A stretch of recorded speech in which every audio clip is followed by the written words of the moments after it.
नमस्कार, मैं डॉक्टर रजनीश कुमार बारहट, सहायक आचार्य संस्कृत, राजकीय महाविद्यालय के यूट्यूब चैनल पर सभी छात्रों का स्वागत करता हूं। संस्कृत साहित्य स्नातक तृतीय वर्ष के अंतर्गत चलने वाले महाभारत के विदुर नीति अंश का अध्यापन हम क्रमशः करवा रहे हैं। विदुर नीति महाभारत के उद्योग पर्व के 34वें 35वें अध्याय है जो हमारे पाठ्यक्रम में संकलित है। इनमें धृतराष्ट्र को शास्त्र ज्ञाता विदुर जी द्वारा नैतिक, राजनीतिक, व्यावहारिक एवं लोकाचरण से संबंधित जो उपदेश दिया जाता है वो संस्कृत साहित्य में विदुर नीति नाम से विख्यात है। 34वें अध्याय के श्लोक संख्या 63 तक का अध्यापन हमने गत ऑडियो वीडियो में कर लिया था। विदुर जी इंद्रिय संयम एवं इंद्रियों द्वारा जो मनुष्य को भटका दिया जाता है, विषय भोगों में मनुष्य जब उलझ जाता है और वो कुमार्ग पर प्रवृत्त हो जाता है, तो एक श्रेष्ठ विवेकी मनुष्य के लिए इंद्रियों का निग्रह अथवा इंद्रियों पर जो नियंत्रण है वो किस प्रकार आवश्यक है, क्यों आवश्यक है, इन बातों का वर्णन विदुर जी कर रहे हैं। अभी जो हम संदर्भ श्लोकों में गत वीडियो में पढ़े थे और अब जो पढ़ेंगे वो इंद्रिय निग्रह, मन इत्यादि के निग्रह से संबंधित है। 64वां श्लोक वाचन है, आत्मना आत्मानम अन्विच्छेन मनोबुद्धिन्द्रियैर्यतै आत्मा ही व आत्मनो बंधु आत्मेव रिपुरात्मनः। महत्वपूर्ण श्लोक है। यहाँ विदुर जी कह रहे हैं आत्मना अपने द्वारा, आत्मानम स्वयं को, अपने द्वारा स्वयं को अनविच्छेद जानने का प्रयास करना चाहिए। मनोबुद्धिन्द्रिय है, मन बुद्धि और इंद्रियों से यतई वश में करके आत्मा ही यानी आत्मा ही एव ही आत्मनः स्वयं का बंधु मित्र, आत्मा एव और आत्मा ही रिपु आत्मनः है, शत्रु है स्वयं का। इस प्रकार अर्थ हुआ मन बुद्धि और इंद्रियों को अपने अधीन कर अपने से अपनी आत्मा को जानना चाहिए। अर्थात विवेकी व्यक्ति को मन बुद्धि और इंद्रियों को संयमित करके अपने वश में करके अनविच्छेद जानना चाहिए। आत्मना अपने द्वारा ही, आत्मानम यानी स्वयं को ही जानना चाहिए। क्यों? क्योंकि आत्मा एव आत्मनो बंधु, क्योंकि आत्मा ही स्वयं की बंधु है या मानव स्वयं ही स्वयं का मित्र है। आत्मेव रिपु आत्मने, और स्वयं ही स्वयं का शत्रु है। इस प्रकार सर्वाधिक महत्वपूर्ण बात यह है कि हमें अपने स्वयं की इंद्रिय, मन इत्यादि पर नियंत्रण करके खुद को जान लेना परम आवश्यक है। क्योंकि सर्वप्रथम मानव स्वयं ही स्वयं का मित्र होता है और स्वयं ही शत्रु होता है। स्वयं के ही विकारों से वो नाश को प्राप्त हो जाता है और स्वयं के ही उत्कर्ष से वो उन्नति को प्राप्त हो जाता है। यहाँ भी अनुष्टुप छंद का प्रयोग हुआ है। आगे 65वां श्लोक है, वाचन है, बंधुरात्मा आत्मनः तस्य ये नावात्मा आत्मना जिते स एव नीयतो बंधु स एवानीयतो रिपु। बंधु यानी मित्र है, आत्मा आत्मा आत्मनः स्वयं का, यानी स्वयं का स्वयं ही मित्र है। तस्य येन उसकी जिसके द्वारा, एव ही आत्मा स्वयं आत्मना अपने द्वारा जीते यानी वश में कर लिया गया है। स एव वह ही नियत है वशीभूत बंधु यानी मित्र है। स एव और वह ही अनियत यानी अनियंत्रित वश में न होने पर रिपु यानी शत्रु है। अर्थात येन आत्मना एव आत्मा जीते है। अन्वय है येन आत्मना एव आत्मा जीते, जिसके द्वारा अपनी आत्मा के द्वारा ही स्वयं को जीत लिया गया है। अर्थात जिस मनुष्य ने स्वयं के द्वारा ही स्वयं को जीत लिया है, तस्य आत्मा आत्मनः बंधु, वह स्वयं अपने लिए ही मित्र है या उसकी आत्मा अपनी आत्मा के लिए ही बंधु है।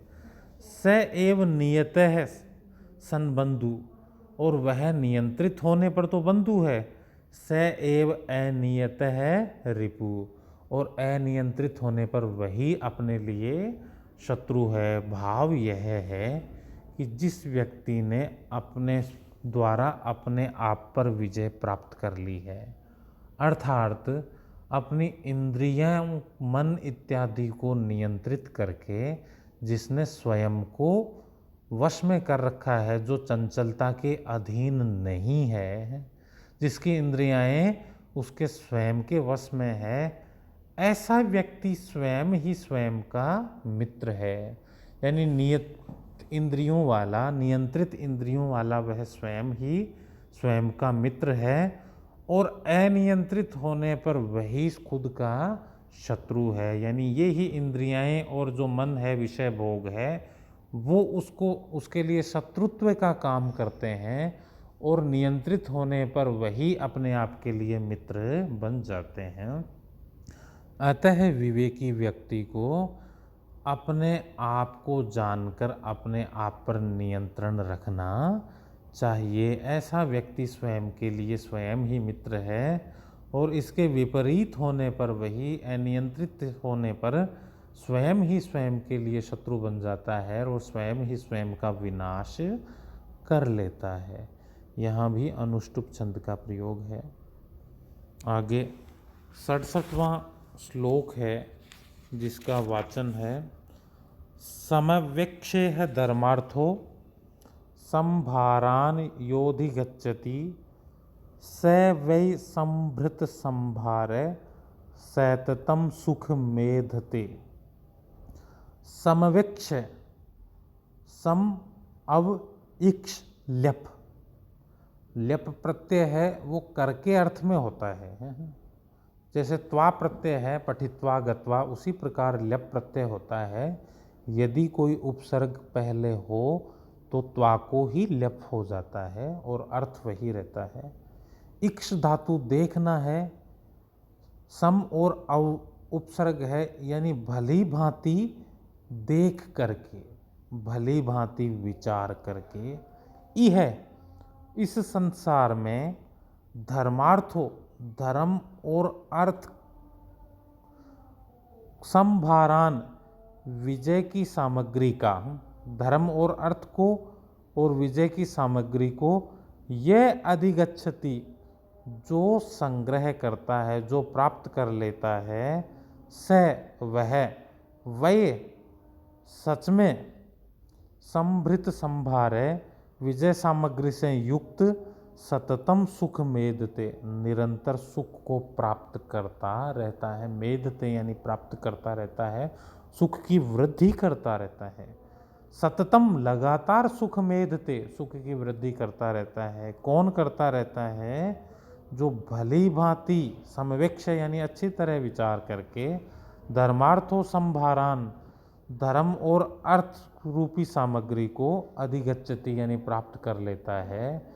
यानी जो धर्म पूर्वक अर्थ को और जो धर्म पुरुषार्थ को जो प्राप्त कर लेता है, वह व्यक्ति निरंतर अपने सुख की वृद्धि को प्राप्त करता रहता है। यहाँ भी अनुष्टुप छंद है।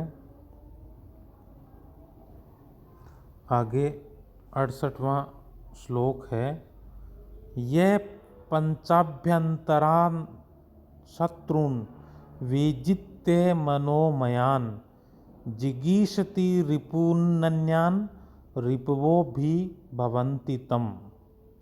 यह जो पंच अभ्यंतरान, पंच यानी पांच, अभ्यंतर यानी आंतरिक, द्वितीया विभक्ति बहुवचन है कर्म कारक में, पांच आभ्यंतरिक को, शत्रुन शत्रुओं को। कैसे शत्रु? आभ्यंतरिक। कितने शत्रु? 5। 2 विशेषण है शत्रुन के, अभ्यंतरान और पंच। एक संख्या में है, एक स्थितिवाचक है। जो 5 आंतरिक शत्रुओं को विजित्य, जीत करके, मनोमयान, कैसे वो शत्रु कैसे हैं? मन के सहचर, मन के साथ रहने वाले, मन में रमे हुए। जो 5 इंद्रियाएं हैं जो हमारी, आँख, नाक इत्यादि जो 5 ज्ञानेंद्रियाएं हैं, जो सर्वदा मन से संयुक्त रहने वाली है, जो इन विकारभूत 5 इंद्रिय रूपी शत्रुओं को, जो मन से जुड़े हुए रहते हैं, उनको विजित्य यानी जीत करके, जिगीषति जीतने की इच्छा रखता है, रिपु अन्यान अन्य शत्रुओं को, अन्य बाह्य शत्रुओं को, रिपवो अभिभवन्ति तम, शत्रु लोग अभिभवन्ति तम, उसको परास्त कर देते हैं। तम यानी उसको परास्त कर देते हैं। यह यानी जो व्यक्ति पंच अभ्यंतरान शत्रुन, 5 आंतरिक शत्रुओं को, कैसे शत्रु? मनोमयान, जो मन के साथ सदा जुड़े रहते हैं, जो इंद्रिय, जो 5 इंद्रियाएं हैं जो मन से संयुक्त है, उन इंद्रियों रूपी 5 शत्रुओं को अविजित्य, बिना जीते ही, उनको जीत ले तब तो कोई दिक्कत ही नहीं, लेकिन उनको बिना जीते जो अन्यान रिपुन जिगीषति है, जो अन्य दूसरे बाह्य शत्रुओं को जीतने की इच्छा करता है, रिपवो तम अभिभवन्ति, तो शत्रु लोग है उसको परास्त कर देते हैं, उसको अभिभव प्राप्त करा देते हैं, अर्थात उसको हरा देते हैं।